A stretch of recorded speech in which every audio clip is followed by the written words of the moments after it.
وأشهد أن محمدا عبده ورسوله الذي لا نبي بعده.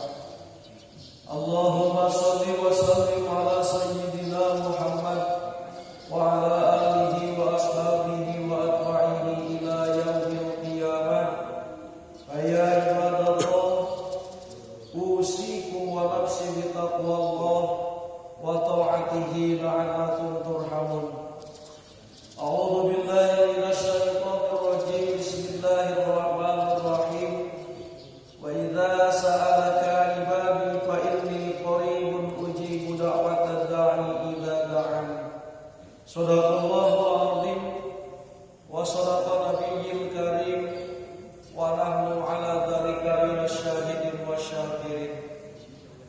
Alhamdulillah, puji syukur kita panjatkan ke hadrah Allah yang mana atas karunia nikmat-nikmatnya sehingga kita subuh ini masih diberikan nikmat sehat, nikmat sempat, nikmat kuat, nikmat iman, nikmat Islam, nikmat hidayah, taufik dan inayah, sehingga kita bisa hadir melaksanakan kewajiban kita, yaitu sholat subuh dengan berjamaah di masjid yang kita cintai ini. Dilanjutkan kita dengan beriktikaf dan taklim. Mudah-mudahan setiap napas yang kita hembuskan bernilai pahala di sisi Allah Ta'ala. Amin ya rabbal alamin. Shalawat dan salam semoga tercurah limpahkan kepada Nabi yang mulia, Nabi Muhammad sallallahu alaihi wasallam. Tak lupa kepada keluarganya, kepada sahabatnya, tabi'in-tabi'atnya, dan mudah-mudahan kita diakui sebagai umatnya dan mendapatkan syafaatnya. Amin ya rabbal alamin. Bismillahirrahmanirrahim. Wa qala al-musannif rahimahullah wa nasaluka an tanfa'ana bi ulumihi wa asrarihi. La yusakkikannaka fil wa'di adamu wuqu'ul maw'ud wa in ta'ayyana zamanu li alla yakuna dhalika qad habi basiratika wa ihmadan li nuri sariratika, yang artinya jangan meragukan kepada engkau di dalam janji-janji Allah karena tidak adanya atau karena tidak datangnya yang dijanjikan, walau yang dijanjikan itu ditentukan waktunya. Karena kalau kita ragu atas janji Allah yang dijanjikan tadi, itu akan merusak mata hati kita dan memadamkan cahaya batin kita, atau memadamkan cahaya rahasia-rahasia yang diberikan ke dalam hati kita. Hadirin jamaah subuh yang dimuliakan Allah, menyambung di bulan kemarin hikmah ini, bahwasanya di bulan kemarin la yakun ta'akhuru amadil aqaima ilha'i fi du'a'i mujiban liyasi. Jangan kau jadi karena lambatnya pemberian serta diulang-ulangnya permintaan itu menyebabkan kita putus asa. Di bulan kemarin kita mohon maaf menguraikan, kita banyak orang yang putus asa berdoa kepada Allah karena lambat diberikan. Nah, dalam hikmah ini menyambung dengan hikmah di bulan kemarin, jangan menjadikan ragu kita kepada Allah atas janji-janji Allah, karena yang dijanjikan itu lambat datang kepada kita, dan yang dijanjikan itu walaupun sudah ditentukan waktunya. Karena kalau kita ragu atas permintaan kita kepada Allah, atas janji-janji Allah tadi, itu bisa memadamkan atau bisa merusak mata hati kita dan bisa merusak atau memadamkan cahaya rahasia yang Allah berikan ke dalam hati. Nanti kita bahas apa itu yang dimaksud cahaya rahasia, apa yang disebut cahaya hati atau keterangan hati. Hadirin yang dimuliakan Allah Subhanahu wa taala, idza wa'adaka al-haqqu ta'ala bi syai'in 'ala lisanil wahyi aw nabiyyin aw syai'in mursyidin summa lam yaqdalika al-mawqud fala yanbaghi an yushakkika kadzalik bisirkil mawqudi wa in kana muayyanan jamani walakin ta'addab bihi wa hasin dhanaka bihi li alla yakuna dzalika ifsadan fi basiratika allati hiya mahallu hidayatika wa itfa'an li nuri sariratika allati hiya mahallan musyahadatika. Ketika Allah berjanji kepada kita atas sesuatu, baik janji itu melalui wahyu atau janji itu melalui nabi atau janji itu disampaikan oleh guru mursyid, kemudian yang dijanjikan itu kagak datang-datang. Allah tuh berjanji kepada kita dengan ayat Al-Quran. Dalam Al-Quran Allah berjanji, tapi yang dijanjikan oleh Allah itu kagak datang-datang. Palayan bagi ayu sakika, maka itu tidak boleh membuat hati kita ragu. Kadzalika bisidqil mawdu'a kana muayyanal zamani, walaupun janji itu ditentukan waktunya, tetapi kita harus berta'adzub atau bersopan santun kepada Allah dan berbaik sangka kepada Allah supaya itu semua tidak merusak mata hati kita, yang mana mata hati itu tempat hidayah kita, dan mematikan cahaya sarirotika, cahaya rahasia kita, yang mana cahaya rahasia itu adalah tempat musyahadah kita kepada Allah. Hadirin yang dimuliakan Allah, langsung kita kasih contoh. Allah berjanji kepada kita, ud'uni astajib lakum. Kata Allah, berdoalah kalian kepadaku, aku niscaya akan jawab. Kita berdoa setiap malam, ya Allah sembuhkan penyakit aku, ya Allah sembuhkan penyakit aku. Makin minggu penyakit bukan sembuh, malah tambah parah. Nah inilah yang akan diuraikan. Jadi Allah berjanji kepada kita bahwasannya Allah akan menjawab doa-doa kita. Tapi kita berdoa, ya Allah mudah-mudahan saya sembuh dari penyakit. Penyakit ini bukannya hilang, malah semakin hari semakin parah. Nah inilah yang dimaksud, kita jangan ragu dengan janji Allah. Tetapi tetap kita ini harus berta'adzub, berbuat adab kepada Allah dan berbaik sangka kepada Allah Subhanahu wa taala. Dan cara berbaik sangkanya nanti diajarkan termasuk oleh Syekh Ahmad Tajuddin Ibnu Athaillah. Bagaimana cara berbaik sangka kepada Allah? Ini diajarkan.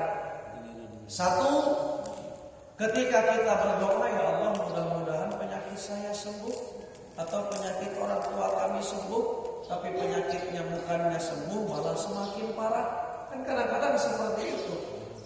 Nah, kita berbaik sangka kepada Allah, mungkin doa kita belum dikabul oleh Allah atau dikabulnya oleh Allah dengan sesuatu yang lebih baik menurut Allah.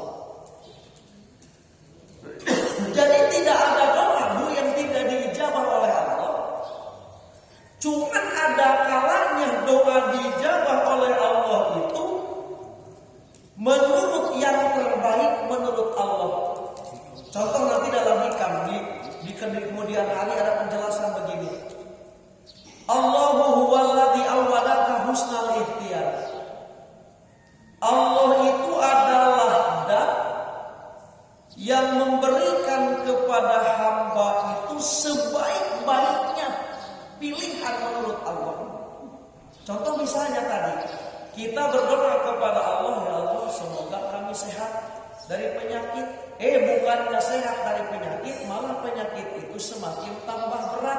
Huwaladzi awadaka husnal ikhtiar. Karena menurut Allah kita sakit lebih baik ketimbang sembuh. Itu kita harus yakinkan. Karena dalam hikmah yang lain, itu dalam hikam pun juga, malam yukbil bimulaqatil ihsan quyida bisalasilil imtihan. Barang siapa orang yang tidak mau menghadap kepada Allah dengan kelembutan dan kebaikan Allah, maka niscaya orang ini akan diikat dengan rantai-rantai ujian. Apa maksudnya? Maksudnya Pak begini, ketika kita lapang, sehat, badan kita, duit kita lagi banyak, tapi kita kagak mau menghadap kepada Allah. Banyak orang itu, kalau lagi sehat, kalau lagi banyak duit, gak mau ibadah. Tapi karena Allah sayang kepada orang ini, kuyida bisalasilil imtihan, dirantai orang ini dengan ujian, dikasih penyakit, baru dia mau ke masjid. Ada yang kayak begitu. Kalau sudah sakit-sakitan, baru dia mau ibadah. Kemarin pas sehat, kemarin pas banyak duit, kagak mau ibadah kepada Allah.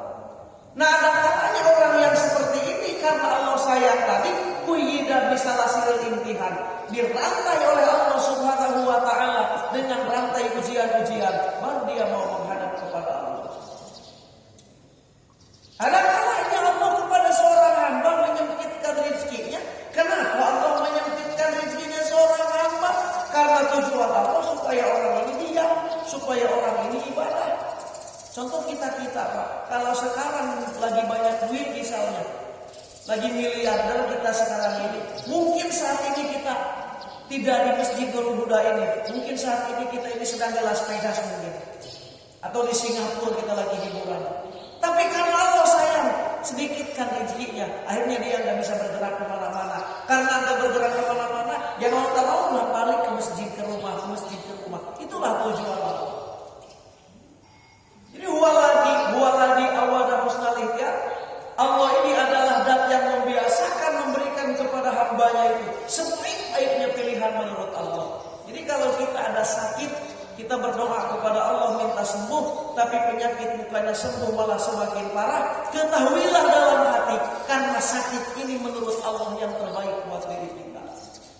Karena kalau kita sehat kagak mau menghadap kepada Allah. Karena kalau kita sehat kagak mau ke masjid. Tapi pas ada penyakit sedikit, rajin kita ke masjid, rajin kita baca Al-Quran. Hadirin yang dimuliakan Allah Subhanahu wa taala, ini terbukti.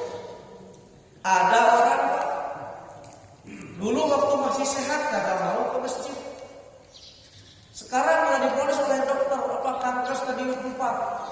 Baru dia rajin ke masjid, baru dia beribadah. Nah itulah tujuan Allah. Makanya kita ini mau menghadap sekarang mumpung lagi sehat. Apakah kita menunggu mau dirantai dulu oleh Allah? Kalau kita usahakan mumpung lagi sehat, cepat menghadap kepada Allah. Jangan dulu nunggu dirantai oleh Allah dengan penyakit-penyakit. Jangan dulu dirantai oleh Allah dengan ujian-ujian yang berat. Hadirin yang dimuliakan Allah Subhanahu wa taala. Nah, kalau kita berburuk sangka, itu bahayanya. Kalau kita berburuk sangka kepada Allah, kenapa Allah itu berjanji, tapi doa kami enggak dijabah-ijabah? Kalau Allah itu bohong dengan janjinya. Nah, kalau kita berburuk sangka kepada Allah, itu akan memadamkan mata atau memejamkan mata hati kita. Sementara mata hati ini adalah tempat diamnya hidayah, dan akan mematikan cahaya rahasia batin kita. Sementara cahaya rahasia batin kita itu adalah tempatnya musyahadah kita kepada Allah. Apa itu musyahadah? Musyahadah itu kita merasa disaksikan oleh Allah. Musyahadah itu kita merasa dipantau oleh Allah. Nah, ketika hati kita sedang duduk di masjid, merasa Allah melihat kita Kita sedang duduk di pasar merasa Allah memantau kita. Kita sedang di perjalanan merasa kita dipantau dan dilihat digerakkan oleh Allah. Nah, ketika hati merasa itu ada bintik-bintik musyahadah kita kepada Allah. Itu ada cahaya musyahadah kepada Allah.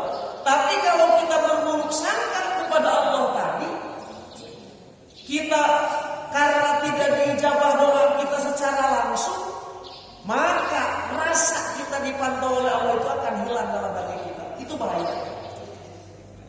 Hadirin jamaah subuh yang dimuliakan Allah Subhanahu wa taala.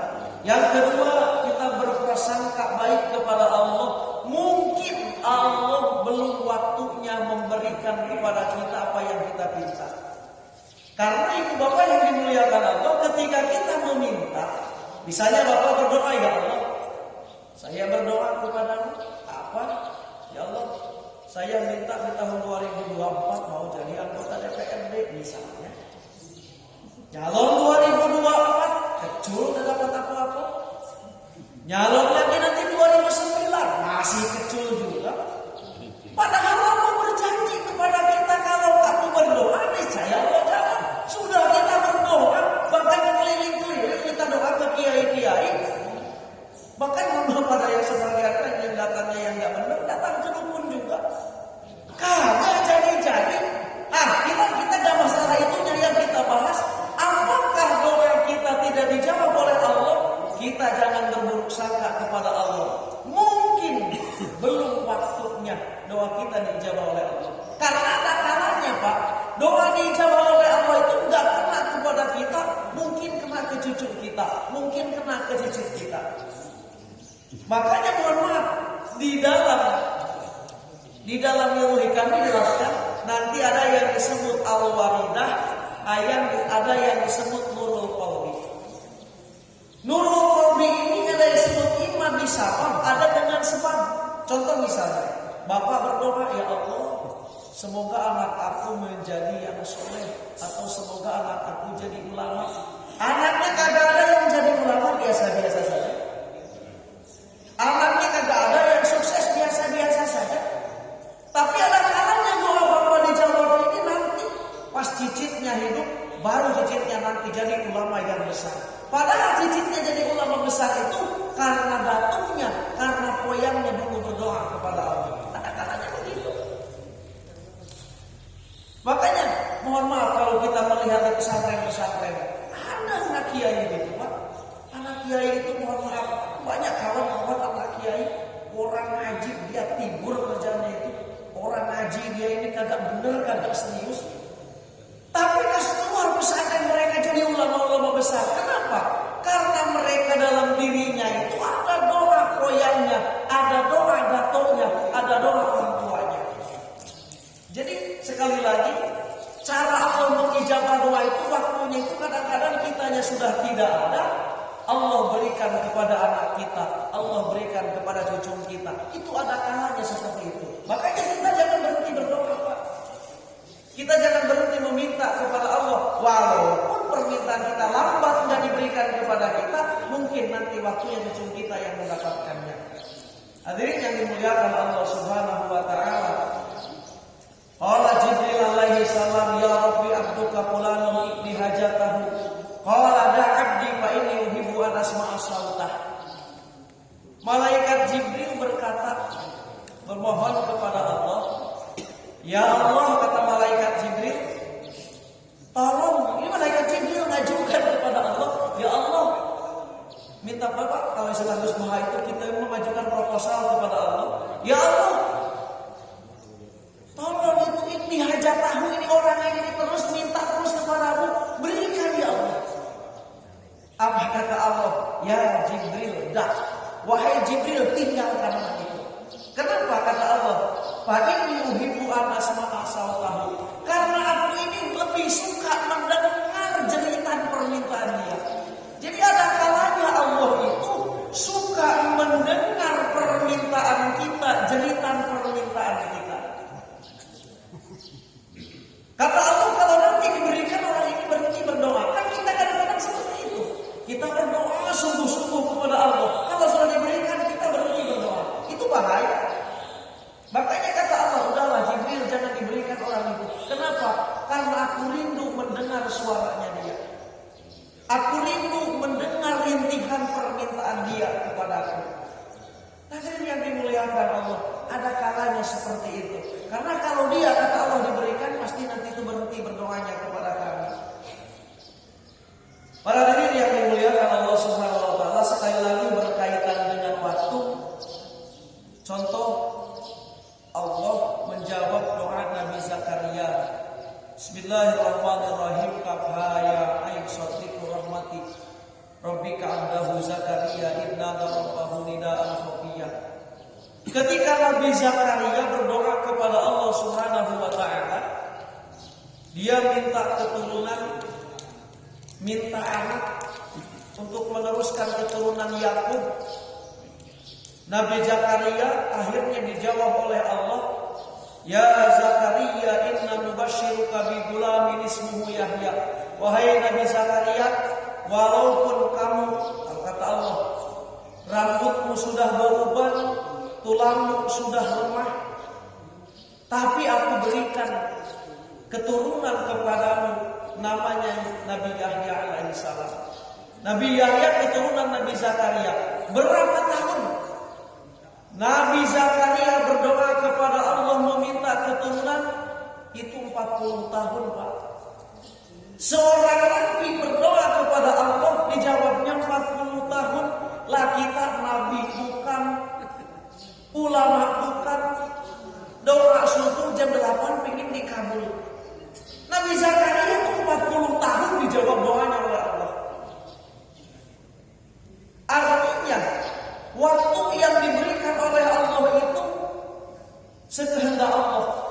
Allah tidak bisa diatur oleh kita dalam bab ini. Contoh lagi,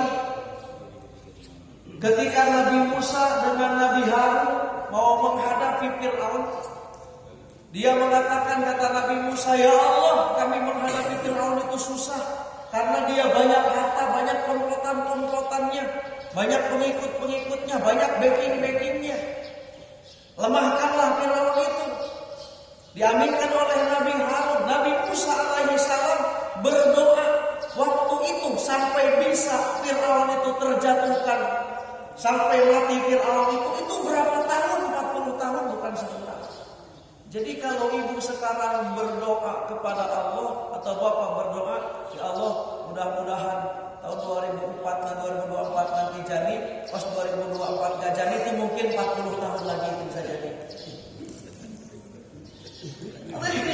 Kata Allah, kesalahan kita itu tadi, katanya itu kalau mau berdoa, subuh berdoa, pagi langsung lancar. Kita mau kan betul? Tidak. Nabi Musa alaihissalam itu 40 tahun bisa mengalahkan Fir'aun berdoa kepada Allahnya itu. Termasuk Nabi Yakub alaihissalam ketika dia berdoa kepada Allah meminta ampunan untuk anak-anaknya karena anaknya itu mendolimi Nabi Yusuf, mendolimi Bunyamin. Itu 40 tahun diijabahnya itu. Nah, hadirin yang dimuliakan Allah Subhanahu wa taala, artinya yang jadi masalah di sini dalam hikmah ini mudah sebenarnya. Kalau lambat janji Allah datang kepada kita, kita jangan berburuk sangka kepada Allah karena cara Allah memberikan janji kepada kita itu tadi. Kita minta kepada Allah, mintanya tahun 2019 jadi anggota DPR. Jadinya 40 tahun lagi cucu kita yang dapat nanti. Cucu kita yang jadi kita 40 tahun lagi kan begitu. Nah, hadirin yang dimuliakan Allah, itulah cara Allah menjawab doa kita itu. Intinya kita jangan berhenti meminta kepada Allah karena alasan karena lambat dikabul oleh Allah. Karena memang seperti itu kok. Seorang Nabi Rasul pun juga 40 tahun masa baru diijabah doanya. Kita Nabi bukan banyak dosa, mau doa subuh, mau dikabul jam 8 pagi, ya maka bisa. Akhirnya kita putus asa dan berhenti berdoa. Nah, inilah kesalahan kita. Inilah yang dimaksud dibahas dalam hikmah ini. Jadi yang dimuliakan Allah Subhanahu wa taala, yubadilullahu matluba bisorfi su'i al-ja'i. Ada kalanya Allah menggantikan yang dipinta oleh kita, digantikan dengan ditolaknya bala daripada orang-orang yang berdoa berdoa, ya Allah, saya minta dijadikan ini. Ya Allah, saya minta dimudahkan rezeki biasa-biasa saja, kagak banyak, kagak bertumpuk. Tapi Allah gantikan musibah yang akan datang kepada dirinya, Allah hindarkan. Contoh, saya pernah kasih contoh di sini juga. Kita berdoa, ya Allah, saya minta duit hari esok 10 juta. Oleh Allah duit 10 juta kagak dikasih, cuman penyakit yang harus menelan biaya 10 juta Allah hindarkan. Ada kalanya seperti itu. Karena kan percuma juga 10 juta dikasih ke kita, kita punya penyakit dibawa ke rumah sakit, habis 10 juta, habis juga duit ujung-ujungnya. Makanya kata Allah, udahlah cabut aja penyakit yang harus menelan segitu. Selesai.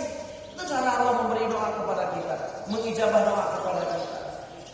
Atau yubanillah bibukronik duduk, Allah menggantikan janjinya, ijabahnya dengan diampuni dosa kita. Kita berdoa dari dulu sampai sekarang kepada Allah, kagak ijabah.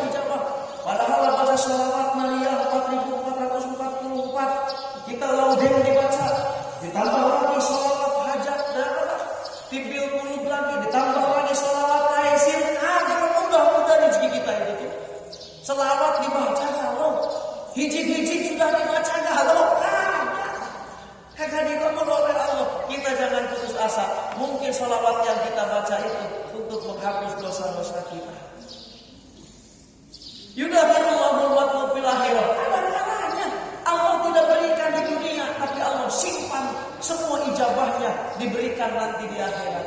Di dunia kita berdoa kagak ijabah oleh Allah, tidak nampak pemberiannya, tidak nampak segala permintaannya, tapi nanti di akhirat Allah berikan. Nah itulah ada kalanya seperti itu. Jadi janji-janji Allah itu kadang-kadang tidak nampak depan mata kita, tapi tetap Allah akan kabulkan apa permintaan kita.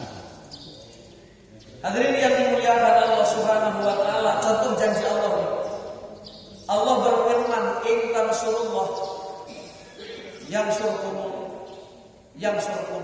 Kalau kalian menolong agama Allah, niscaya Allah akan berikan pertolongan kepada kalian.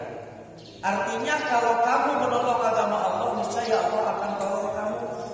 Coba kalau kita lihat, Allah akan menolong orang yang menolong agamanya. Coba kita lihat, Sayyidina Umar, sahabat Umar itu Pak, mati dalam keadaan terbunuh. Sayyidina Ali habis sholat subuh matinya itu ditembak di panah kepalanya itu oleh Ibnu Mulzam At-Tamimi. Padahal Allah sudah mengatakan kalau kalian menolong agama Allah, saya akan tolong. Coba kalau kita berpikir, Sayyidina Ali ini kurang di mana menolong agama Allah? Sayyidina Utsman kurang di mana memperjuangkan agama Allah? Sayyidina Umar bagaimana tidaknya dia kurangnya dia memperjuangkan agama Allah, menolong agama Allah. Tapi kok faktanya mati beliau-beliau ini terbunuh. Sayyidina Ali dipanah, Sayyidina Utsman disembelih, Sayyidina Umar pun juga terbunuh matinya. Kalau kita berpikirlah, katanya Allah ini mau menolong orang yang menolong agama Allah, tapi buktinya Sayyidina Ali itu terbunuh. Ini kalau nggak pakai ilmu menjawab ini susah juga. Kan begitu. Oh, ternyata di sini para ulama menjelaskan. Hadirin yang dimuliakan Allah, kenapa mereka ini bisa terbunuh? Karena Allah ingin menguji, ingin meningkatkan derajatnya ingin meningkatkan derajat sahabat ini dengan diuji kesabarannya sehingga mereka mati dalam keadaan yang menyakitkan. Hadirin yang dimuliakan Allah, jadi ada kalanya yang menyakitkan itu adalah pemberian yang terbaik. Contoh kita dianalogikan, dokter Pak. Dokter itu misalnya kita punya penyakit di dalam perut. Mau tak mau kita harus dibedah perut kita ini. Sakit dibedah itu. Habis dibedah itu kita ini mohon maaf diambil penyakit di perut kita. Habis itu bayar pula kita ini. Kita udah disakiti, harus bayar pula kita ini. Apa tujuan dokter? Tujuan dokter itu ingin menyembuhkan kita, ingin menyehatkan kita. Dokter itu baik kepada kita, tapi ada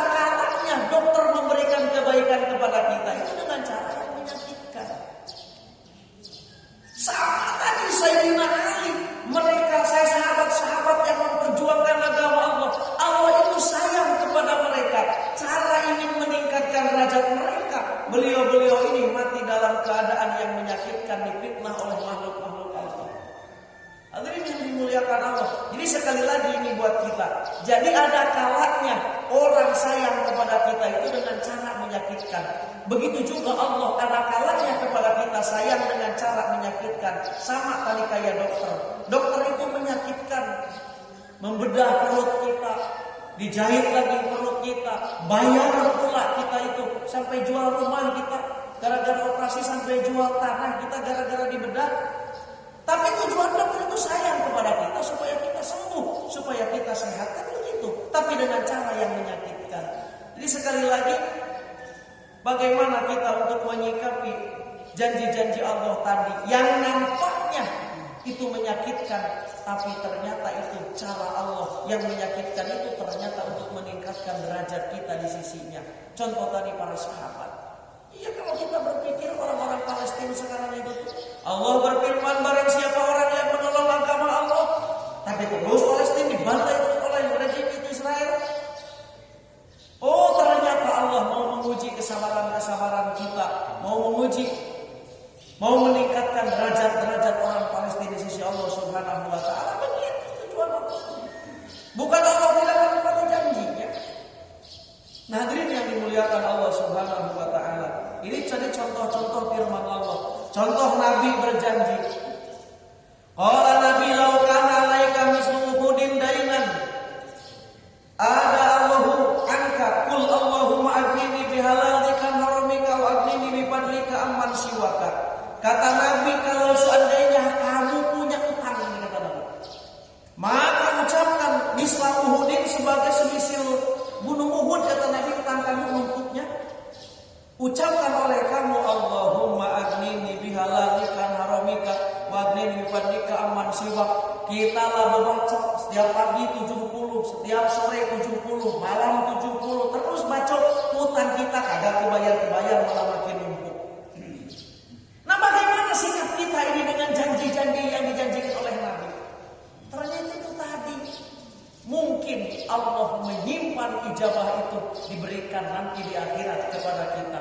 Ada kalanya mungkin karena kita ini punya dosa, yang dosa itu belum ditobatkan oleh kita, atau kita belum bertaubat atas dosa-dosa itu.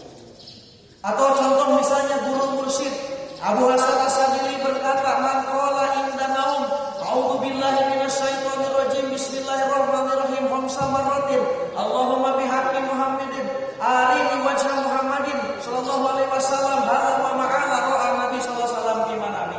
Barang siapa orang, kata guru mursyid ini, membaca bismillahirrahmanirrahim sebelum tidur 5 kali, kemudian baca Allahumma bihaqqi Muhammadin arini wajha Muhammadin dan seterusnya, maka dalam tidurnya akan mimpi bertemu Nabi. Kita sudah baca bismillah 5 kali, tambah lagi doa yang ini, pas tidur bukan mimpi ketemu Nabi, malah mimpi ketemu genderuwo. Ada kalanya begitu. Apakah kita ini harus berburuk sangka kepada guru mursyid? Jangan berburuk sangka kepada guru mursyid. Mungkin cara kita beradab kepada Nabi atau cara kita sopan santun kepada Nabi belum pas.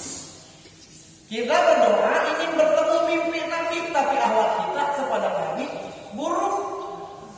Kita mungkin tidak ingin berdoa bertemu mimpi dengan Nabi, tapi kita sama cucu-cucu Nabi durhaka, kita kurang baik. Mungkin Nabi murka kepada kita. Maka dengan adanya itu kadang-kadang belum terijabah doa-doa kita. Jadi sekali lagi, simpul di hikmah ini mudah. Jangan ragu atas janji-janji Allah, baik janji yang terurai dalam Al-Quran maupun janji yang melalui lewat hadis Rasulullah maupun janji lewat guru-guru mursyid kepada kita.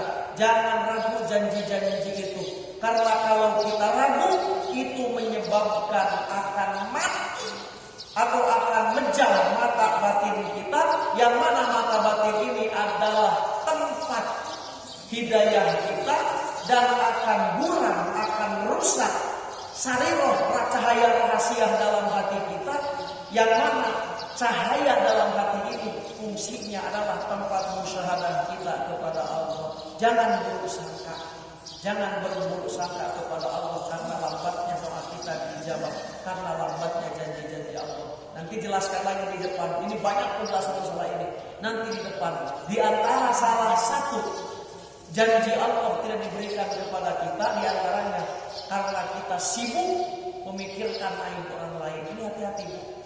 Kalau kita sibuk memikirkan aib orang lain, itu di antara menghambat janji-janji Allah datang kepada kita. Allah berjanji, "Ud'uni astajib lakum." Kamu berdoa, aku akan jawab, kata Allah. Tapi kagak dijawab-jawab. Mungkin karena kita sibuk memikirkan kesalahan dan kejelekan orang lain. Itu di antara penyebab yang menghambat janji-janji Allah datang kepada kita.